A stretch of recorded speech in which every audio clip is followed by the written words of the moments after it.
Pemirsa, lantas kemudian apakah kegiatan pembekalan para menteri kabinet di Akademi Militer ini efektif menunjang kinerja para menteri? Kita akan membahasnya bersama dengan pakar komunikasi politik Gun Gun Herianto. Selamat pagi Pak Gun Gun. Pagi Pak Gun Gun.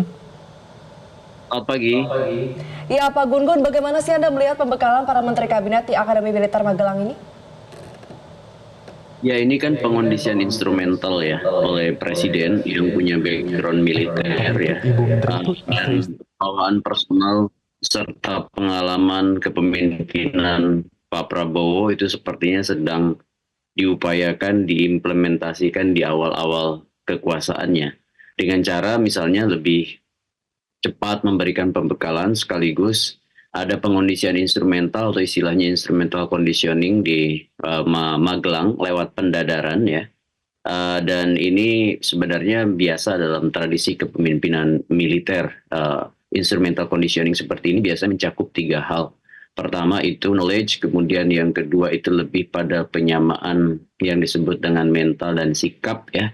Kemudian yang ketiga tentu ini hubungannya dengan kepemimpinan atau leadership ya yang mungkin sedang diupayakan untuk menyamakan frekuensi atau menyamakan orientasi langkah ya gerak kabinet merah putih ini 5 tahun ke depan melalui penyamaan banyak hal begitu. Pak Gun Gun, kalau tadi Anda katakan ini biasa dilakukan di kepemimpinan militer, tapi di pemerintahan urgensinya sebenarnya seperti apa? Ya, sebenarnya yang paling urgent itu koordinasi leading sektor kementerian-kementerian ya.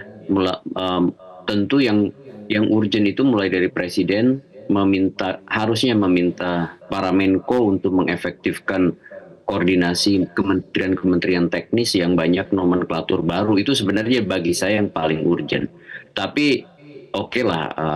Karena presiden kan menjadikan ini sebagai pintu awal ya, selain pembekalan kemarin di Hambalang dan kemudian dilanjutkan di Magelang, saya pikir kita harus menghormati ya apa yang kemudian menjadi cara ya, karena ini kan cara dari presiden baru dengan gaya barunya. Tidak ada yang sia-sia menurut saya kalau dimanfaatkan optimal untuk hal-hal yang memang strategis bagi kerja kabinet merah putih. Catatannya adalah apa yang kemudian menjadi prioritas dalam konteks 100 hari pertama kabinet merah putih. Kemudian yang kedua langkah-langkah strategiknya seperti apa, terutama untuk mengorkestrasi ya besarnya gerbong kabinet merah putih. Jadi menurut saya di pertemuan di Magelang, kalau ditanya urgensinya apa, harusnya lebih pada skema ya, bagaimana skema paling efektif dan paling efisien dalam memastikan ya semua yang kemudian dibentuk ini tidak menjadi masalah baru di awal pemerintahannya begitu, melainkan bisa langsung efektif ya bekerja dengan tentu caranya yang kemudian Pak Prabowo inginkan. Nah, pertemuan Magelang harusnya selain semacam sebut aja pendekatan-pendekatan fisik, pendekatan-pendekatan pengetahuan, juga ada pendekatan-pendekatan strategik, terutama dalam konteks sistem organisasi dan tata kelola kementerian. Mungkin ini perlu dicari formula yang paling cepat, karena kan banyak juga menteri yang belum tahu kantornya ada di mana, SOTK-nya kayak apa, politik anggaran untuk menunjang kementerian yang bersangkutan seperti apa, sehingga kemudian saya agak khawatir kalau misalnya tidak cepat disinkronisasi, dikoordinasikan, diorkestrasi dengan baik, itu fungsi ya, terutama tata kelola organisasi dengan sistem dan subsistem yang menunjangnya itu tidak mudah. Bisa 6 bulan, bisa setahun tuh, padahal 5 tahun kabinet bekerja itu tidak lama ya. 1 tahun pertama mungkin fungsi konsolidasi, 2, 3, 4 baru kemudian kerja produktif untuk kementerian, dan tahun kelima udah disibukkan dengan kontestasi di 5 tahun yang akan datang. Oleh karena itu maka harus ada quick wins, harus ada quick response ya.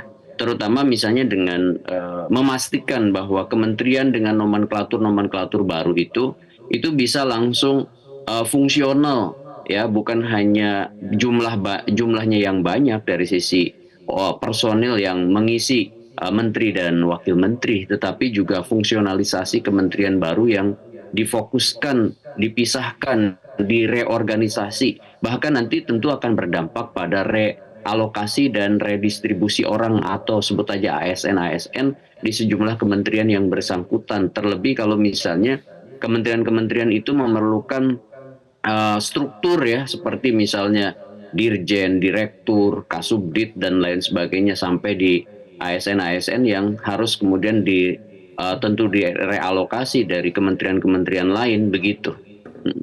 Lalu Pak, kenapa lokasinya harus di Magelang di Akademi Militer dan juga bahkan para menteri ini disebutkan nanti akan tidur di tenda. Sebenarnya untuk apa? Karena kan kalau misalnya terkait dengan rapat kabinet dan lain sebagainya bisa dilakukan di Istana Merdeka atau mungkin di Hambalang seperti kemarin.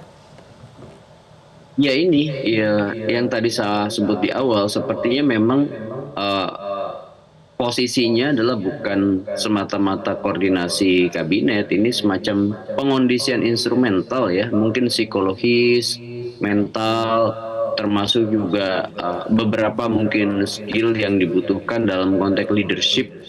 Persis ini kan cara kerja kepemimpinan militer di mana ada apa namanya, satu tempat kebersamaan dibangun, kemudian loyalitas itu dikasih trigger begitu ya, entah itu mungkin dengan apa namanya, tingkatan atau yang disebutkan gradasi intensitas komunikasi dengan model, kalau di militer kan model komando ya, biasanya itu kan ada upaya-upaya untuk memastikan bahwa seluruh anak buah itu komit, loyal begitu.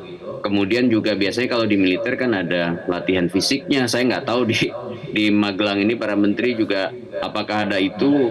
Tapi yang jelas kalau ada tenda-tenda seperti yang dibangun adalah chemistry kan, kebersamaan yang ya ada bagusnya juga ketika memang mungkin ada materi-materi yang meminta para menteri itu monoloyalitas gitu ya kepada presiden.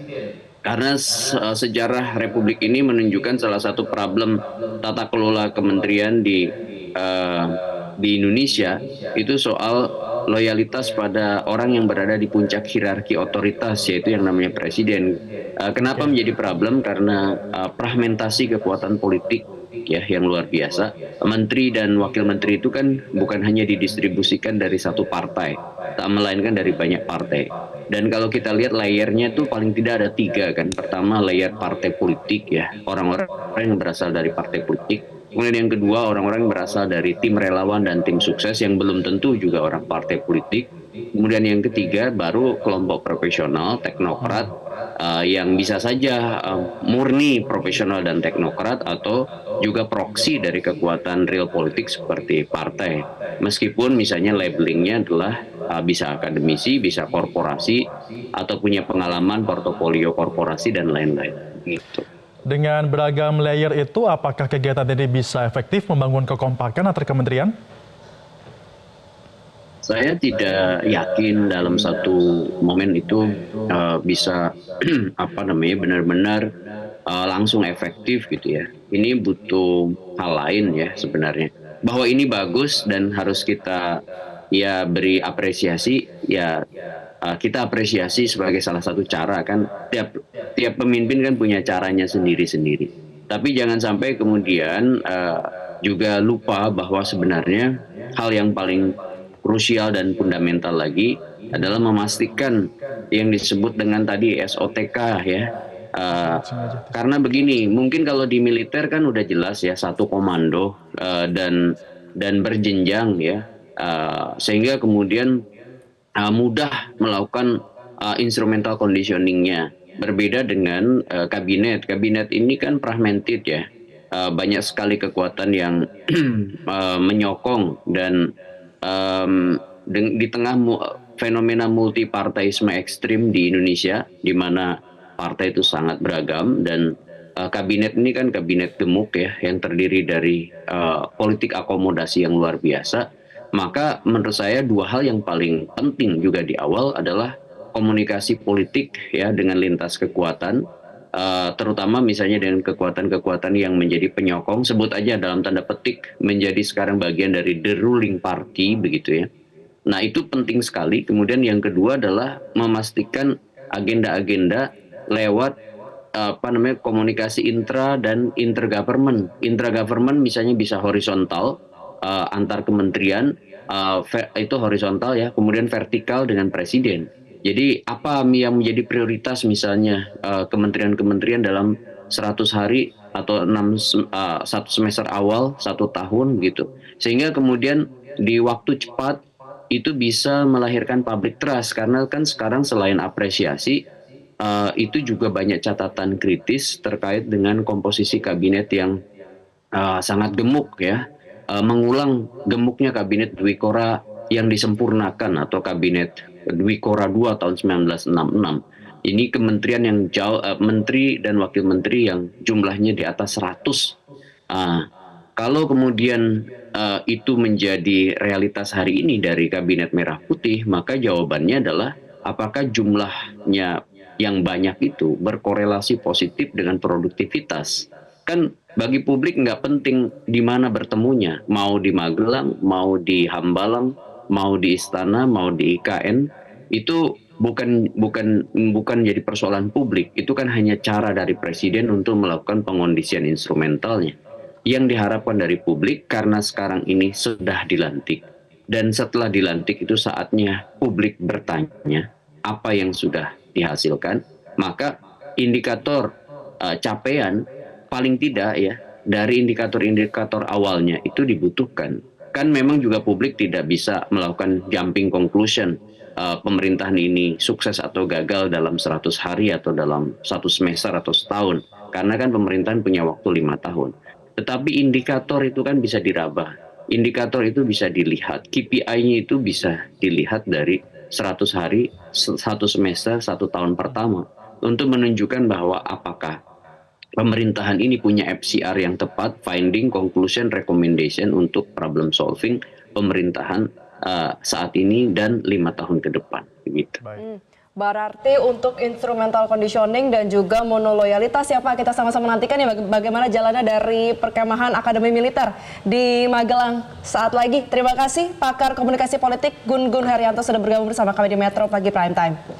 Jelajahi cara baru mendapatkan informasi. Download Metro TV Extend sekarang.